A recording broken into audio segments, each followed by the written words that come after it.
Et oui, même sans Yamal, le Barça gagne ses matchs et on en parle tout de suite.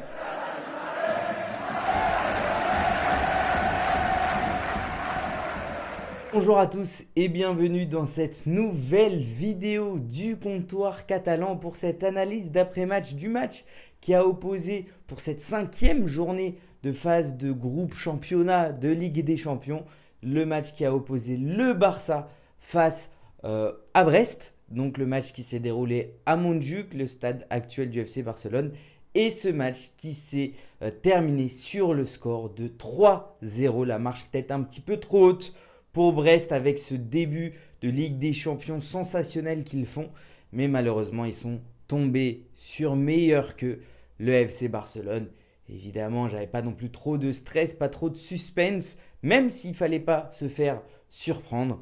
Mais voilà, comme on le pensait, un bon score, 3-0 pour le Barça. Avant que cette analyse commence, n'oubliez pas les gars, comme d'habitude, de vous abonner à la chaîne Le Comptoir Catalan. On a dépassé les 1060 abonnés. Je veux atteindre le plus rapidement possible les 1200 abonnés les gars. Donc voilà, n'hésitez pas à vous abonner à la chaîne, à commenter au maximum, à me dire vraiment, je lis tous les commentaires, à me dire ce que vous avez pensé du match du Barça, ce que vous avez vu que peut-être moi je n'ai pas vu. Donc voilà, n'hésitez pas à commenter, à partager la vidéo et à lâcher un like, ça donne énormément de force. Oui, même sans Yamal, le Barça gagne, parce que voilà, c'est ce qu'on voyait dernièrement.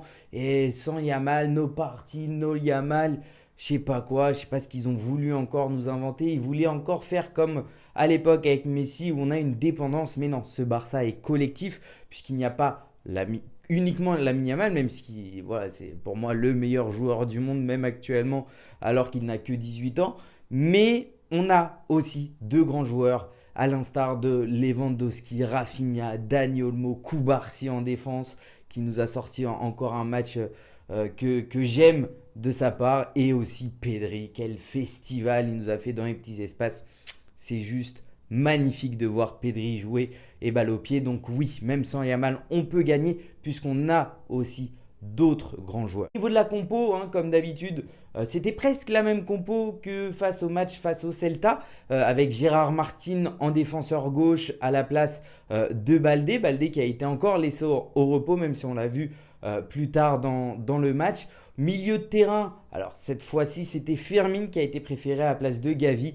Fermin en numéro 10, Dani Olmo à gauche, Rafinha à droite et Lewandowski en pointe. C'est comme ça que la compo nous a été annoncée, mais clairement on l'a vu assez rapidement dès le début du match. C'est plus Dani Olmo qui a pris ce rôle de numéro 10. Ils ont beaucoup alterné avec Fermin, puisqu'il n'y a pas clairement entre les deux un ailier gauche spécialiste. D'habitude c'est Rafinha, puisqu'il laisse Lamine Yamal sur le côté droit, mais comme il n'y a plus Lamine Yamal sur ces derniers matchs, et tout simplement, voilà, ça alterne un petit peu les deux, mais on a vu plus souvent Dani Olmo en numéro 10, qui a repris un petit peu ses marques, et Fermin sur le côté gauche. Et directement à la 9e minute, penalty pour le Barça sur cette sublime passe de Pedri. On va beaucoup parler de choses belles de Pedri aujourd'hui dans cette vidéo, puisqu'il nous a sorti encore un match où on voit toutes ses qualités et tout ce qu'on aime chez ce joueur. Mais voilà, il fait une passe en cloche magnifique vers Lewandowski. Et malheureusement, le gardien brestois, Bizot, qui fait la faute sur Robert Lewandowski. Voilà, qui avec cette expérience a obtenu ce penalty. Lewandowski prend un penalty. Lewandowski marque le penalty. Voilà, le meilleur numéro 9 actuel à 36 ans. Lewandowski est limite à les stats les plus folles qu'il pourrait espérer et qu'il espère depuis le début de la saison. On a une interview où il dit voilà, je vise tant de buts.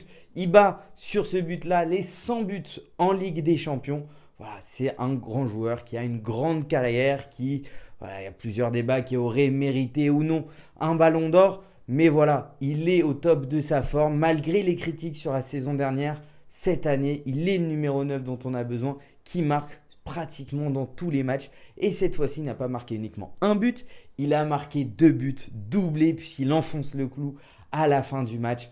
Donc voilà, c'est vraiment le Lewandowski qu'on veut. Je le répète, vidéo après vidéo. Mais voilà, match après match, il marque. Donc vidéo après vidéo, je suis obligé de faire ces remarques-là et je suis obligé de le mettre en avant puisqu'il met encore un doublé. voilà, on nous parle de Gyökeres, à Haaland, ça peut être intéressant pour après, mais pour l'instant, on a Lewandowski et ça me va parfaitement bien. Brest qui a quand même proposé des petites choses. La première mi-temps, Brest n'a pas reculé. Ils ont proposé quand même leur jeu. Ça a été quand même intéressant de leur part. J'ai beaucoup aimé franchement ces Brestois qui ont été vraiment valeureux. On le voit depuis le début de leur parcours en Ligue des Champions. Ils ont fait des exploits. Le match nul face à Leverkusen, leurs multiples victoires qui les avaient amenés en haut du tableau avant le match Brest qui était devant le FC Barcelone. Mais voilà. Je pense que la marche pour eux, cette fois-ci, était un peu trop haute. Peut-être s'ils étaient à domicile, ils auraient pu essayer de marquer un petit but. Mais là, à la maison, à Barcelone, face à ce grand Barça qui, certes, a eu une petite méforme sur ces 2 derniers matchs, voilà, c'était quand même assez compliqué. Surtout que voilà, c'est des points importants pour le Barça. Même le nombre de buts est très important pour, comme on le dit depuis le début de la saison, choper les premières places. Mais voilà, des Brestois quand même valeureux qui ont quand même tout donné, qui étaient très vaillants puisque on a marqué vite dans ce match à la 9e minute, mais on a dû attendre jusqu'à la 66e minute pour voir un deuxième but de la part du Barça. Alors, c'est pas qu'il manquait des occasions, on a eu énormément d'occasions, énormément d'offensives, mais voilà, c'était soit des petits manques de justesse sur certains contrôles, sur le dernier geste de la part des attaquants du Barça, ou sinon même les Brestois qui défendaient, qui donnaient tout. Vraiment, ils avaient la grinta, la hargne qu'on peut mettre en valeur aujourd'hui sur ce match. Donc bravo à eux qui ont vraiment tout donné pour essayer de résister, pour même essayer de nous inquiéter. Mais l'alignement qui est toujours bien fait de la part de la défense du Barça, ils ont eu leurs petites actions, mais à chaque fois ils étaient positionnés en position de hors-jeu. Mais voilà, en tout cas, grand respect à eux. J'espère pour eux par la suite qu'ils continueront ce parcours qu'ils avaient depuis le début, qu'ils continueront leurs exploits. Face au Real Madrid, je dis pas non. C'était quand même un Barça qui avait beaucoup d'offensives, on dominait clairement le jeu, on avait le pied sur le ballon.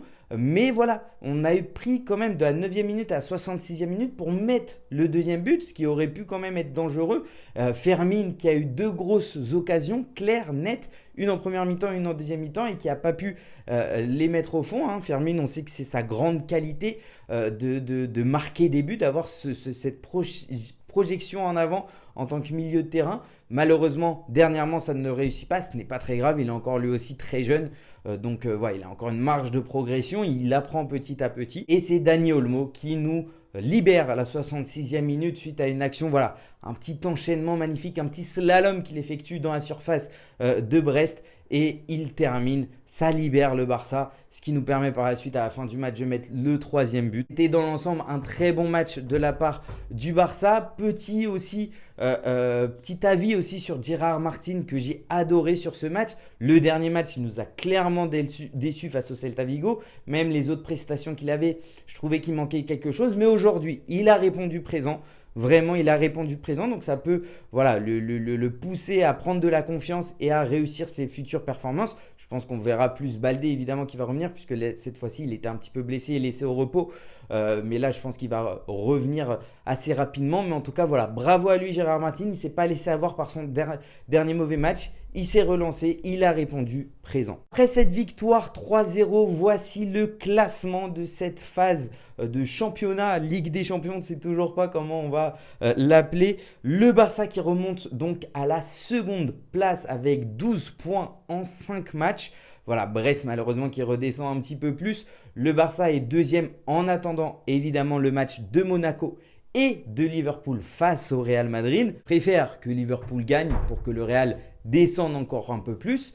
Mais une victoire du Real au final, pour nous c'est toujours bon. Même si on préfère, voilà, qu'on soit bien d'accord que le Real perde, c'est toujours mieux pour nous. Voilà, après 5 journées, le Barça a 12 points. On retient cette défaite face à Monaco. Mais voilà, après, on s'est rapidement relancé, remis en forme. Et surtout, voilà, on fait partie des équipes favorites. Et on l'a prouvé encore une fois aujourd'hui. J'espère en tout cas que cette analyse vous aura plu. N'oubliez pas les gars, comme d'habitude, de vous abonner au maximum à la chaîne Le Comptoir Catalan, d'activer la petite cloche pour être directement au courant d'une sortie de mes vidéos, de me suivre sur mon compte Instagram, sur mon compte Twitter. N'hésitez pas vraiment, voilà, je partage un petit peu mes avis parfois. Alors pas trop Twitter, plus Instagram. Mais voilà, n'hésitez pas, si vous voulez m'envoyer un message, avec plaisir, je vous répondrai. Aussi en commentaire, vraiment, je lis tous vos commentaires. Je vous réponds, montrez voilà, la communauté Barça et même la communauté qui me suit parce qu'ils aiment les analyses. Brestois, en tout cas, si vous regardez la vidéo, bravo à vous. C'est un beau parcours que vous faites. Voilà, c'était franchement un match vaillant de votre part. Le score qui a été peut-être un petit peu dur pour vous, mais je pense que vous pouvez faire de grandes choses sur cette suite de Ligue des Champions. Donc, bon courage à vous. M sans la mine, on gagne. Le Barça se relance face à Brest avec ce 3-0. Donc maintenant, on ne perd plus de points en Liga et on enchaîne les victoires. Et surtout, n'oubliez pas, Visca Barça et Visca Catalunya y también viva España. Ciao.